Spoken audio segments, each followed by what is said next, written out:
5 नेमतों से इलाज बताता हूँ। अमराज चश्म हर किस्म के आँखों के अमराज के लिए बहुत ही मुफीद है। नंबर 1, बसखपरा जड़ का पानी 50 ग्राम लीजिए।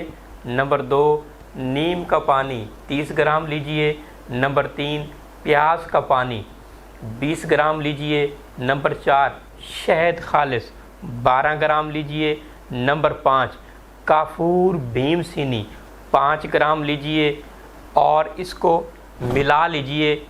पहले खरल कीजिए, फिर आप मिला लीजिए और मिलाएं आप ऐसी शीशी में डाल के रखें जो आधी खाली हो और आधी भरी रहे।